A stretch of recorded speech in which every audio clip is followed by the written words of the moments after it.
తమిళనాడులో 234 స్థానాలు ఉంటే 118 మ్యాజిక్ ఫిగరు ప్రస్తుతం టీవీకే 108 సొంతం చేసుకుంది. 70 ఏఐడిఎంకే, డిఎంకే 56. దారుణమైనటువంటి పరాజయం ద్రవిడ మున్నేట్ర కజగానికి ఉంది. విజయ్కు ఇంకొక 10 సీట్లు కావాలి.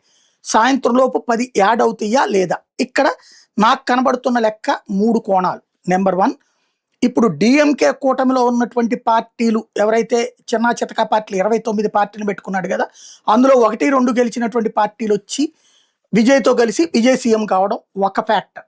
నెంబర్ 2 వచ్చేటప్పటికి ఏఐడిఎంకే టీవీకే విజయ్ జాయింట్ కావడం, విజయ్ సింగల్గానే రావడానికి అవకాశం ఉంది. అవసరమైతే డిఎంకేలో ఉన్నటువంటి ఎమ్మెల్యేలు కొంతమంది చీలిపోయి విజయ్కి మద్దతు ఇచ్చినా ఆశ్చర్యపోనక్కర్లేదు. కాబట్టి ఆ దిశగా ఉంది. కానీ అప్పుడు సంక్లిష్టత ఉంటుంది, ఎప్పుడు సెక్యూరిటీ ఉండదు.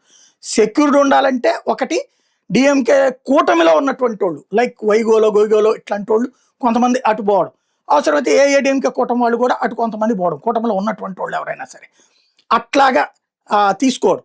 లేదా భారతీయ జనతా పార్టీ ఏఐడిఎంకే కూటమి నుంచి బయటకు వచ్చి విజయ్కి మద్దతు ఇవ్వడమైనా చేసుకోవచ్చు. ఓవరాల్గా విజయ్ అక్కడ సీఎం కావడం అన్నటువంటిది ఖాయంగా కనబడుతుంది. అదే సందర్భంలో ఇది టోటల్ మీడియా వైఫల్యం. ఒక్క యాక్సిస్ మై ఇండియా తప్పించి ఎవ్వరూ అంచనా వేయలేదు. మనకి మొన్న వర్మ అనేటటువంటి ఆయన ఇచ్చినటువంటి సర్వేలో చూస్తే 2nd ప్లేస్ అక్కడ ఈయన వస్తాడని. కానీ డిఎంకే పరాజయం.